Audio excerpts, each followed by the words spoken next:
আসসালামু আলাইকুম। সুনা ডেয়ারি অ্যান্ড এগ্রোর পক্ষ থেকে সকলকে জানাই আন্তরিক অভিনন্দন ও শুভেচ্ছা। আজকে আমরা আপনাদেরকে দেখাবো আমাদের সকাল শিফটে ডেয়ারি ফার্মে কী ধরনের কাজ থাকে। আমরা আমাদের সকালের শিফটের কাজগুলো এবং আপনাদের ছোট ফার্মটাকে আপনাদের সঙ্গে পরিচয় করিয়ে দেবো ইনশাআল্লাহ। সকলে আমাদের সঙ্গেই থাকুন। আলহামদুলিল্লাহ, সকল শুকরিয়া সে মহতলার নামে, যিনি আমাদের এই শেডের সকল প্রাণীগুলোকে সুস্থ রেখেছেন মাশাআল্লাহ। মূলত একটি খামারে সবচেয়ে বড় চিন্তার বিষয় থাকে যে আগামীকাল সকালে আমরা ফার্মে যেয়ে কী অবস্থাতে আমার প্রাণীগুলোকে পাবো। সেক্ষেত্রে আমাদের সকল প্রাণীগুলো আজকে সুস্থ আছে মাশাআল্লাহ। তো আমাদের ফার্মের দৈনন্দিন কাজের ন্যায় আমাদের আজকে কাজ শুরু হচ্ছে ইনশাআল্লাহ। ১ম এ আমরা আমাদের এই সকালের যে কাজগুলো আছে তার মধ্যে আমাদের ৩-৪ টা স্টেপ আছে। ফার্স্ট স্টেপ আমরা আমাদের এই গরুগুলাকে তাদের যে গোবর আছে এবং বর্জ্য আছে সেগুলাকে নিষ্কাশন করে দেব। যার দরুন তাদের এই ঘর পরিষ্কার হবে। তারপরে আমরা ধীরে, ধীরে অন্যান্য পরিচর্যার কাজগুলাকে করব। মূলত আমরা এগুলা করে থাকি সকালে খাবার প্রদানের পূর্ব পর্যন্ত। গরুগুলাকে পরিষ্কার পরিচ্ছন্ন রাখাই এটার মূল লক্ষ্য। আমরা এখানে আমাদের ফার্মের ভিতরকার সকল গোবরগুলা বাইরে বের করে নিব। আর এই গোবরগুলা মূলত আমাদের জ্বালানি তৈরির একটি উৎস। মূলত আমাদের একজন লোক আছে যিনি এই গোবরগুলা নিয়ে যান এবং তিনি আমাদেরও তার নিজের জ্বালানি তৈরি করে থাকেন। তো আমরা ১ম এ এই গোবরগুলা পরিষ্কার করার পরে তারপরে ওদের খাদ্যের পাত্রগুলো পরিষ্কার করা শুরু করব ইনশাআল্লাহ। আমাদের এই শেডে মূলত ৬০ টি গরু আছে ও ১ টি ছাগল আছে। ছাগলটা মূলত আমরা শখের বশে পালন করে থাকি। এটা অনেক শুরুর থেকে আমাদের সঙ্গে আছে। ওর মাকে আমরা কিনেছিলাম তাও ২ বছর ৩ বছর আগে। তারপরে এখন ও আছে, ওর মা আমাদের মাকে বিক্রি করে দিয়েছি। দেন এখন ও কিছুদিনের মধ্যে মা হবে ইনশাআল্লাহ।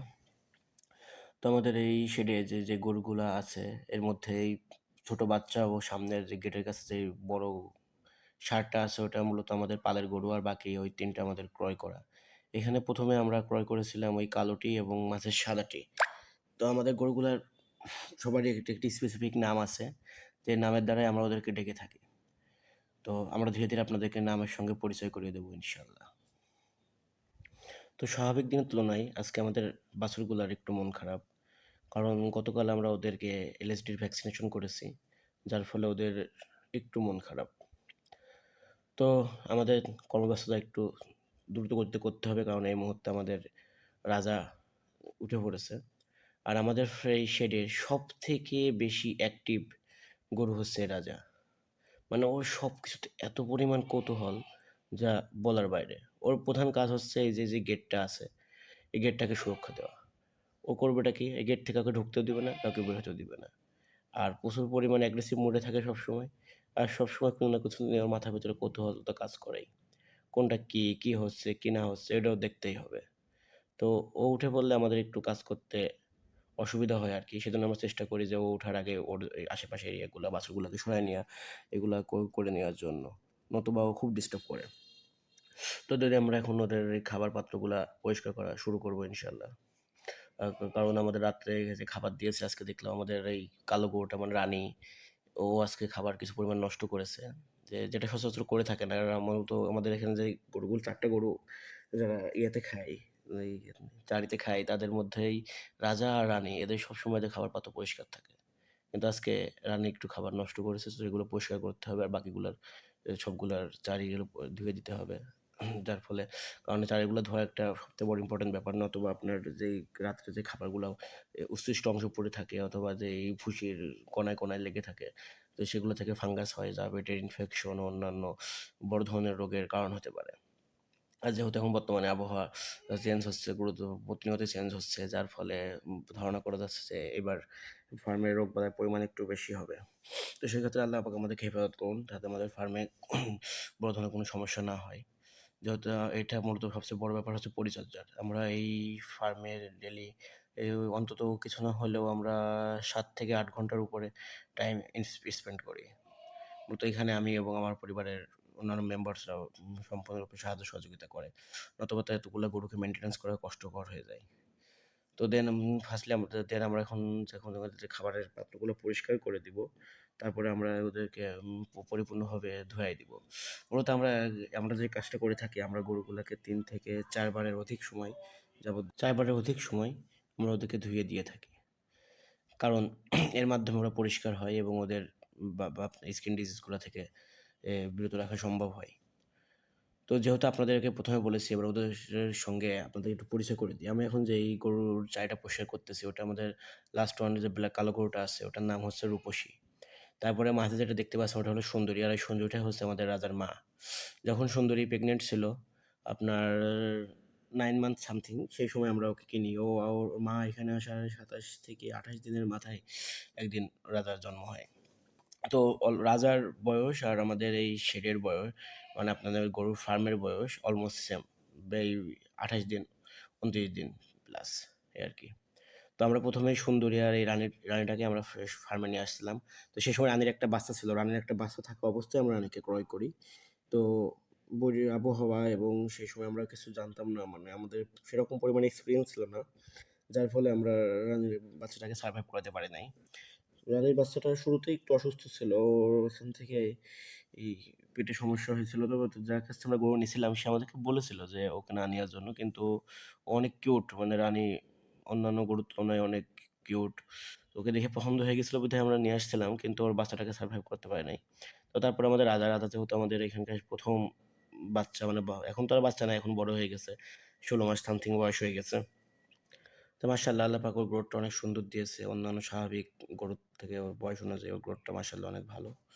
তো আমরা আশা রেখেছি যে যেহেতু আমাদের শেডের প্রথম বাচ্চা, আমরা ওকে দীর্ঘদিন সময় পর্যন্ত পালন করার চেষ্টা করবো ইনশাআল্লাহ। আর ও খুব আদুরে, মানে প্রথম তো, ওকে দিয়েই শুরু, ওকে দিয়ে বাছনা আসা শুরু করেছি। তো ও একটু বেশি আদর দেখায় আরকি। অন্যান্য বাছুরগুলোর তুলনায় ও একটু বেশি আদুরে।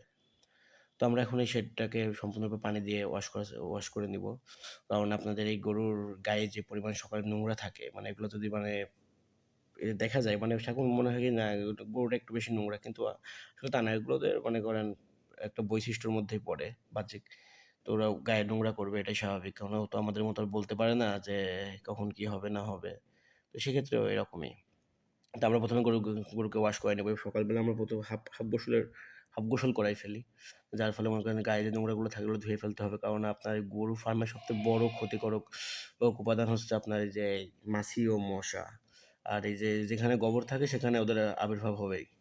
আর এর ফলে আপনার গরু মনে করেন রুগ্ন হয়ে যায়, গরু খাওয়া-দাওয়ার রুচি হারায় ফেলে, যা একটা বড় সমস্যার কারণ হয়ে দাঁড়ায়। তো আমরা এই মাছি মশা নিয়ে মানে প্রচুর পরিমাণে ভুগি। আর এত পরিচর্যা করি, তাও ওদেরকে ঠেকানো আমাদের পক্ষে সম্ভব হয়ে ওঠে না।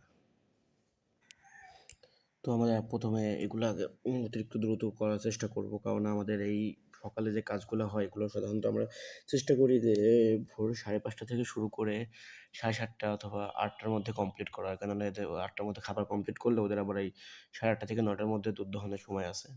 তো যেহেতু টাইমটা এখানে সবথেকে বড় ফ্যাক্ট, এখানে টাইম কখনো মিস করা যাবে না। এটাই সবচেয়ে বড় মাধ্যম গরুর দুধ উৎপাদন বৃদ্ধি করার জন্য।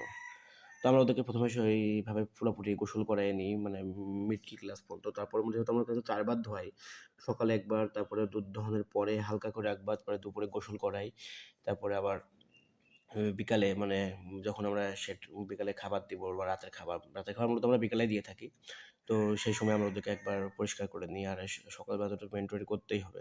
কারণ প্রচুর পরিমাণে নোংরা হয়। মানে ফার্মের সবচেয়ে ভয়ানক দৃশ্য থাকে সকালবেলা। তাছাড়া সারাদিনের মধ্যে অনেকবার পরিষ্কার করা হয় বিধায় সারাদিনই ওভারঅল অনেক সুন্দর থাকে। তো অনেকক্ষণ যাবত আপনাদের সঙ্গে টাইম নষ্ট করলাম। অনেক সময় আপনাদের সঙ্গে কথা বলতেছি। কথার মধ্যে কোনো ভুল হলে ক্ষমা দৃষ্টিতে দেখবেন। আল্লাহ পাকের কাছে ফরিয়াদ করি, তিনি আমাদের রিজিকে বারাকা দান করুক, এই প্রতিষ্ঠানটাকে অনেক দূর পর্যন্ত নিয়ে যাওয়ার তৌফিক দান করুক। তো আপনাদের সাহায্য প্রত্যাশী, আপনারা সাহায্য করবেন আর চ্যানেলটাকে অবশ্যই সাবস্ক্রাইব করবেন। নিত্য নতুন ভিডিও পাবেন এবং আমি আপনাদের জন্য শতরূপ চেষ্টা করব যে সত্য এবং সঠিক তথ্যগুলো আপনাদের দেওয়ার জন্য, যাতে আমাদের নতুন যদি কেউ শুরু করে থাকে অথবা যে করতেছে, যার অভিজ্ঞতা একটু কম আছে, যেহেতু অভিজ্ঞতা আমারও অনেক কম, রিসেন্টলি শুরু করেছি, এই 1.5 বছর সামথিং হচ্ছে। তো সেক্ষেত্রে আপনাদের কাছ থেকে অনেকের কাছ থেকে শেখার আছে। কেউ আমার কোনো কিছু ভুল হলে যদি কেউ ভালো জেনে থাকেন সে ব্যাপারটা আমাকে জানাবেন, কমেন্ট করবেন। আর অবশ্যই চ্যানেলটাকে সাবস্ক্রাইব করবেন। দেন লাইক দিবেন, কমেন্ট করবেন অবশ্যই। যদি কোনো ভুল হয় ও যেটা জানার দরকার সেটা জানাই দিবেন।